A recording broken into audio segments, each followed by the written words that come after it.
Добрый вечер, друзья. Это Вести ФМ, в студии Анна Шафран. И сегодня с нами Владимир Вольфович Жириновский, руководитель фракции ЛДПР в Госдуме. Здравствуйте, Владимир Вольфович. Добрый вечер. Вечеринка в Монте-Карло наших футболистов. Вот зачем они это сделали? Там показать, что наши футболисты лучшие в мире, в то время как вылетели с чемпионата Европы с оглушительным треском. Наверное, все-таки не то, ни другое, а вот банально выпендриться, понты. И из этого сразу вытекает очень много тем. Ну, в частности, что из себя на текущий момент спорт российский представляет. А мы сейчас с вами зашли в студию и в новостях сообщили следующее. Вот буквально в эти минуты, что Александру Кокорину и Павлу Мамаеву, два наших футболиста, которые зажигали в Монте-Карло, грозит серьезное дисциплинарное взыскание, прошу прощения, после инцидента в ночном клубе в Монте-Карло. Значит, «Известия» пишут, что Кокорин будет оштрафован «Зенитом» на сумму, равную его месячной зарплате. Это примерно, по неофициальным данным, где-то 290 тысяч евро. И такие же санкции будут применены к Мамаеву руководством Краснодара. Его ежемесячный оклад составляет примерно 130 тысяч евро. Вот достаточные ли меры воздействия? Или, может быть, вообще все не так и нормально? Придираются к ребятам. Ну, у нас в России мы умеем хорошо делать две вещи. Наказывать и хоронить. Вот тюрьма и кладбище у нас отработано до упора, честно.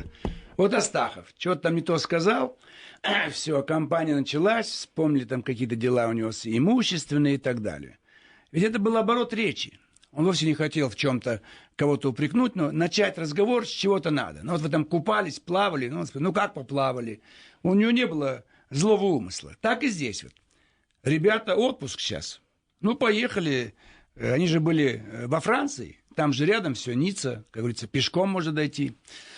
Душа русская, красиво отдохнуть. Ну, тут, во-первых, может быть, вообще кто-то платил за них. Там ведь много наших скрывается. Монте-Карло особенно. Это самое общеизвестное казино на всю Европу. Вот. Поэтому сперва надо отсечь. Если это деньги не их, то пусть все так гуляют. Кто-то платит, и хорошо. Если это деньги их, то они так гуляют, потому что деньги пришли такие вот халявные, как говорят, не заработанные героическим трудом. Вот вы называете зарплату месячную, у людей волосы дыбом встанут. Это что, 6 миллионов, что ли, в месяц? Представляете? Да что такое вообще? В месяц 6, 7, 10 миллионов получают люди. Другие получают там 15, 30, 50, 100. Значит, слишком много денег. У нас крайности. Вот Россия страна крайностей. Значит, или государственный спорт, и обычная зарплата, как инженер, там, на сборах, там, усиленное питание, и все. Или миллионерами становятся они. Вот надо посередине сделать. Деньги бросить на массовый спорт. И там же, по-моему, госкорпорации отчисляют какие-то деньги на содержание клубов. А вы просто нужно из бюджета сделать строчку на спорт в России. А все, что госкорпорации зарабатывают, в казну. А ребят, ну, вы понимаете, это как Прохоров, Куршавель. Ну, хорошо погуляли Новый год, в тюрьму посадили. Саркози был министром внутренних дел. За что? Вам какое дело, французы? Вы гулять не умеете. И снова Франция, посмотрите. Наши ребята по-русски. Гулять так гулять. Вы понимаете, это характер ведь. Ведь Берлин французы не взяли. А мы взяли его трижды.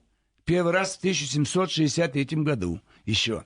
То есть мы нация героев.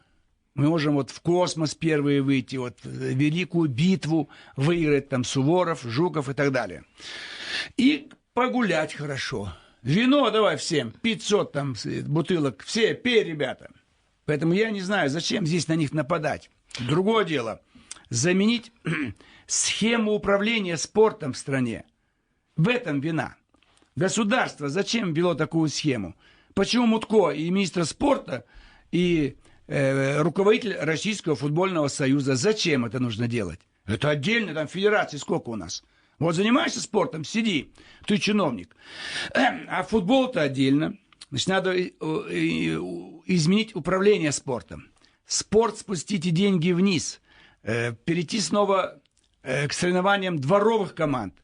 И собрать ребят из провинции. Разогнать эту сборную. Там, где люди уже зажрались и получают незаслуженно миллионы. Потом, мы всегда будем проигрывать по простой причине. Мы великий героический народ. И какой-то футбол, какие-то ворота, там, запнуть мяч. Ну, что есть героического? Слишком мелко для нас. Ну, понимаете, вот смотрите, выигрывает Исландия. Маленький остров, население, как в Ясенево, Москва, тысяч. Ясенево.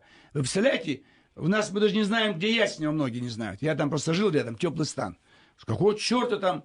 А им хочется показать, мы Исландия, мы исландцы. Ведь кроме исландской селедки ничего нет, в мире никто не знает. И то это случайно назвали. Вулканы, я худо. Да, вулканы на Камчатке есть. Селедка есть другая великолепная. То есть у людей ничего нет. Впервые в жизни они прорвались, и, возможно, там будут пятые там, или шестые.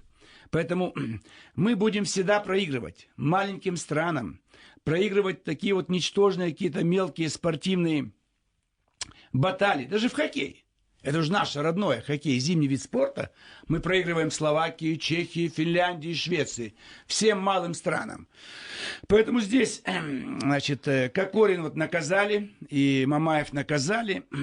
Но главное наказать тех, кто организует наш спорт. Вот они виноваты. Я бы все министерство по спорту разогнал бы. А Российский футбольный союз передал бы заместителю председателя Государственной Думы, члену исполкома РФС Лебедеву Игорю Владимировичу. Это жесткий сухой чиновник. И было бы, может быть, больше пользы. Так что можно наказать их. Можно опять нам говорить, вот, ребята, там что-то они шумят за границей. Слушайте, если вам заплатить за ваш вечер в любом ресторане планеты Земля, вы тоже с удовольствием немножко пошухарите. Давай пей, давай медведи, давай танцы, давай всех угощаем. Это черта русского характера. Здесь ничего не надо искать вариантов, вот прям наказать. Прям пионерский сбор. Как там Кокорин, Мамаев себя вели. Я помню собрание комсомольское, 9 класс, там 62-й год, 63-й. Мы ездили на пикник на речку, река Или. И там были девочки из другого класса. Так меня наказывали за то, что я поцеловался с девочкой из другого класса. В 17 лет целоваться вообще нельзя. Такова была советская класс. И с девочкой из чужого класса. Главный аргумент был. Из как своего класса было бы совсем из иначе. Из своего всё. они бы не стали. Непатриотично, Владимир А Владимирович. из чужого это как бы уже разврат. Вот свое семья. А раз чужая девочка, это как так могло? Поцеловался, ничего больше не было. Это страшно, понимаете? И вот осталось, прошло 50 лет, теперь Мабоу, Кокорин, Мамаев там с шампанским гуляли, гимн играли русский, чего плохого в этом? Дарили шампанское, лето, отпуска. Пусть Монте-Карло знает, там же одно жилье Монте-Карло, там честных людей нету.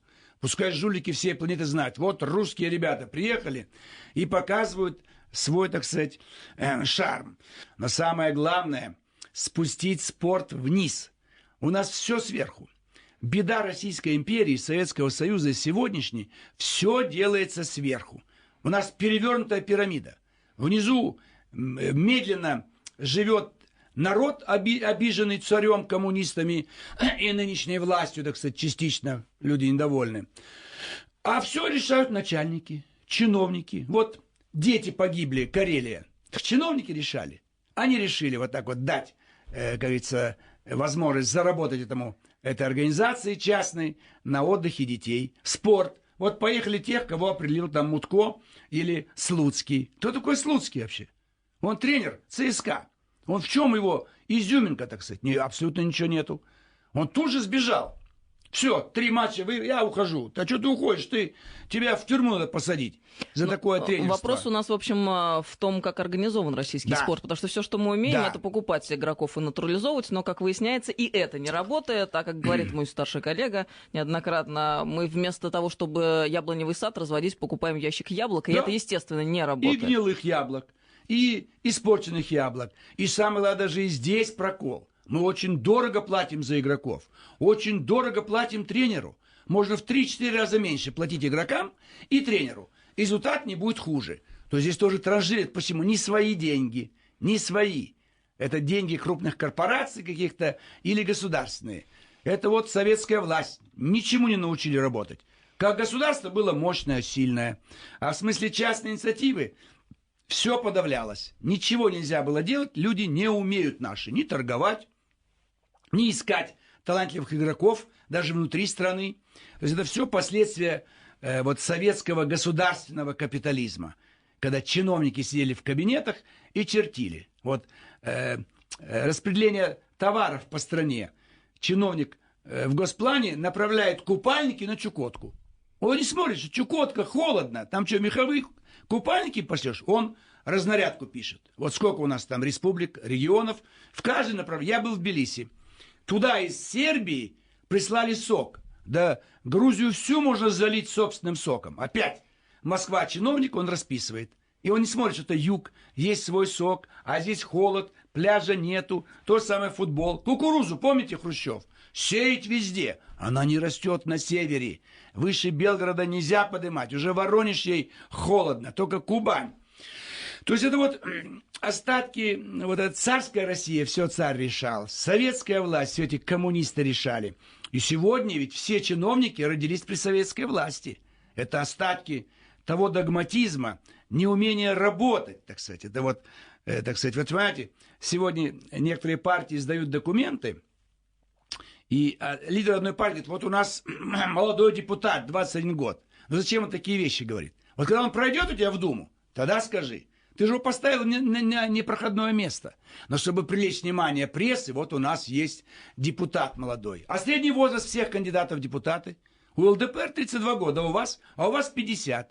Так где же молодость-то? То есть он одного показывает и пытается дать характеристику, что эта партия думает о молодежи. Ну, лжец. Я не буду фамилию называть, чтобы не вызывать, как бы, что я вот веду предвыборную агитацию какую-то. Нет. Я просто говорю, что вот я наблюдаю рядом, когда воруют все законы ЛДПР, другие, все наши предложения и подают от себя. То же самое в спорте.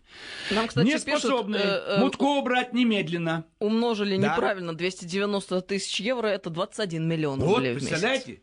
В месяц 21 миллион. Это почти 700 тысяч в день. Это за что? В день 700 тысяч, когда миллион наших граждан за год не заработают, а он в день получает. Как можно прожить 700 тысяч? Ты можешь одни пирожные есть, и тебе этих денег все равно не истратить.